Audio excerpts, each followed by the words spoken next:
Hello my lovely viewers, তোমরা সবাই কেমন আছো? আশা করি ভালো আছো, সুস্থ আছো, সেফ আছো। যা গরম পড়েছে তাতে একটু নিজের টেক কেয়ার করাটা মোস্ট ইম্পর্টেন্ট। তো আজকে আবারও একটা নতুন ভিডিও নিয়ে চলে এলাম। যেমন তোমাদেরকে কথা দিয়েছিলাম বাসন্তী পুজোর ব্লগ ভিডিওতে যে আমি গ্রীষ্মর বারোদোল মেলার কিছুটা অন্তত অংশ, স্পেশালি ঠাকুর যেসব ঠাকুরগুলো বসেন পুজোর জন্য তাদের অন্তত কিছু ঝলক আমি দেখাবো, চেষ্টা করব নিয়ে আসার। তো সেই সব ভিডিও তুলতে পেরেছি। আজকে গেছিলাম বারোদোলে। আজকে প্রথম দিন, সব ঠাকুরেরা আজকে রাজবেশ, আগামীকাল ফুলবেশ এবং থার্ড ডে মানে আগামী পরশু হচ্ছে রাখাল বেশ। এখানে বিভিন্ন রকম ঠাকুর আছে। এটা হচ্ছে নদের গোপাল, আর এটা হচ্ছে শ্রী গোপীনাথ। এনার কিছু কারণবশত এনার বিগ্রহ আর রাজবাড়িতে আসে না। আর এইসব অন্যান্য রাজবাড়ির কুলদেবতা আছেন, রাজবাড়ির কিছু ঠাকুর রাজবাড়ির নিজস্ব, সেগুলোও বারোদোলের বিয়েতে আসে, মানে নাট মন্দিরে এসে বসেন, পুজো নেন ভক্তদের কাছ থেকে।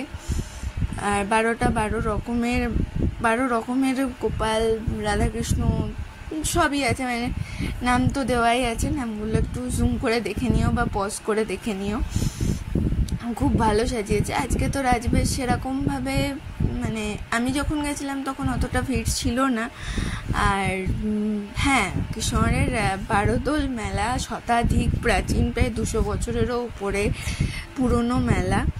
রাজবাড়ির নিজস্ব এটা, মানে রাজবাড়ির তরফ থেকেই এটাকে পরিচালনা করা হয়। আর এই যে সব ঠাকুর দর্শনের পর একটু চেষ্টা করলাম যে চারপাশটায় কী রয়েছে, কীরকম ভিড় রয়েছে সেটাও দেখানো। তো দেখলাম যে বেশ ভালো ভিড়। 5:30-6টার সময় যথেষ্ট ভিড় ছিল বিকেলে। তো যত রাত গড়িয়েছে, রাত্রি 9টা পর্যন্ত রাজবাড়ি খোলা থাকবে। বিকেল সারাদিনই মোটামুটি খোলা থাকে, দুপুরে কিছুক্ষণ বন্ধ থাকে, তারপরে আবার খুলে দেওয়া হচ্ছে। এই 3 দিন অন্তত তাই সেইভাবেই চলছে।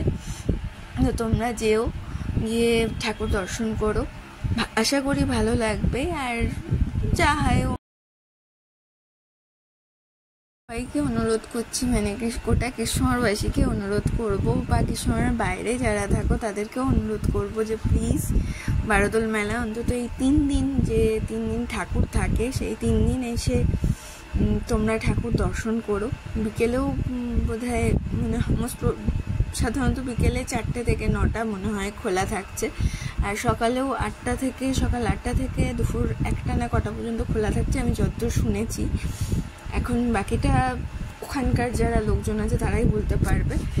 আর এরপরে এটা একটা দুর্গা মায়ের বিগ্রহ দেখছো, সেটা হচ্ছে আমাদের কৃষ্ণগড় জলঙ্গি নদীর ধারে একটা পার্ক হয়েছে, সেই পার্কের ভেতরে এটা একটা তৈরি করা আছে, খুব সুন্দর দেখতে। মানে আমরা যেটা ভাসান ঘাট বলি, সে মানে ঠাকুর ভাসান হয় যেখানে, সেই ঘাটে। আর এই ঘাটে ঢোকার মুখেই, পার্কে ঢোকার এন্ট্রান্সেই একটা এরকম আছে লাইট অ্যান্ড সাউন্ড সিস্টেম। আর এইরকম একটা সেট আপ রেডি, ফটো তোলে সবাই। এখন তো এই জায়গাটা বেশ জমজমাট হয়েছে।